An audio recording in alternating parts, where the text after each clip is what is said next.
You're in bed, thinking about something, your day, something dumb you said in 2014, what you want for breakfast, and then you're waking up, 8 hours gone, no gap, no blur, no fade to black, just gone. Here's what's funny about that. Your brain will replay that embarrassing memory from 2014 at 11 p.m. with full HD clarity and emotional surround sound, and then 20 minutes later, erase the entire experience of losing consciousness. Perfect recall for a cringe moment nobody else remembers. Zero recall for one of the most profound things your body does every single day. Whatever your brain's priority system is, it's something else entirely because you just lost consciousness completely, fully, every night of your life. And the transition. No memory of it. Not even a hint. The last thing you remember is being awake. The next thing you know, it's morning. Whatever happened in between is just a hole. Not a dream, not darkness, not a feeling of time passing, nothing. So here's the actual question. Why can't your brain remember the moment it turned off? The obvious answer is because you were asleep, but that's circular. You can't remember being unconscious because you were unconscious. Sure, but the question is about the transition, the falling, the moment between awake and not. That moment exists. It takes time. A healthy adult takes roughly 10 to 20 minutes to fall asleep. Something is happening in there. Your brain is actively changing states, and yet nothing. No record, which means over a lifetime, you've spent close to 5,000 hours in a transition you will never once remember experiencing. It's the most repeated thing you'll never be able to describe. To understand why, you need to know what's actually happening during those 10 to 20 minutes. And it's stranger than you'd expect. Sleep doesn't arrive like a switch. It arrives like a tide. When you start to drift, your brain doesn't shut down. It begins a deliberate transition through distinct stages.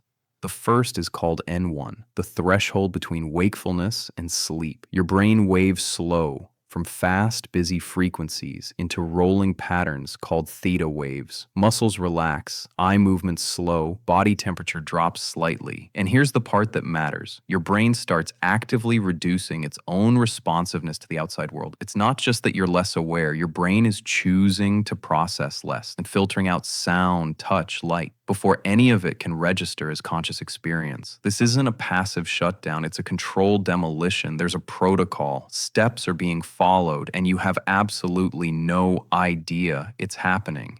Memory formation requires sensory input to get through, requires attention, processing, and consolidation, all of which your brain is methodically dismantling during exactly this window. The transition isn't recorded because your brain packs away the recording equipment before it goes offline. Not the camera ran out of tape. The camera decided it was done for the night and handled its own decommission by itself before you could notice. But that's still not the whole story. In 2016, researchers at UC San Diego published findings on what they called sleep amnesia. The result was specific and strange. The transition to sleep doesn't just block new memories from forming. It actively impairs retrieval of the last few minutes of wakefulness, which means you might actually have some fragmented memory of falling asleep. You just can't access it. The memories exist somewhere in there, filed and locked. But the key goes missing every night on a perfect schedule. That's not amnesia in the usual sense. It's more like a safe that resets its own combination at bedtime every night without telling you. The information is in there.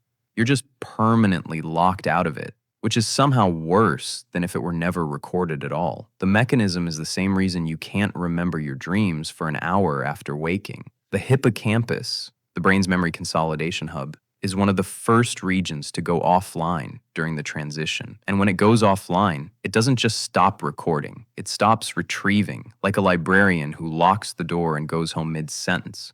The memories from your last few minutes of wakefulness got shelved somewhere, but the librarian is gone and you don't have the key.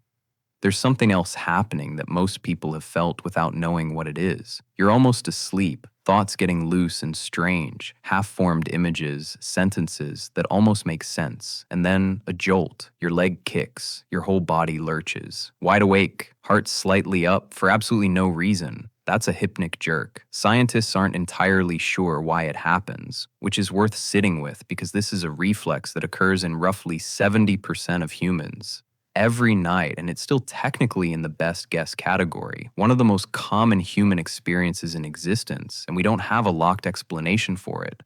The leading theory is evolutionary. As your muscles relax during N1, your brain occasionally misreads that sudden drop in muscle tone as falling. It fires a correction signal, a full-body jolt, to catch you, an ancient reflex from when your ancestors slept in trees where going limp without warning meant falling to your death. Your brain is running 200,000-year-old survival firmware on a body that sleeps on a memory foam mattress. The hardware got upgraded, the software didn't. Every hypnic jerk is your ancient threat detection system is filing a false alarm because it still thinks there's a chance you fell asleep in a tree. Evolution is incredible and also sometimes genuinely embarrassing.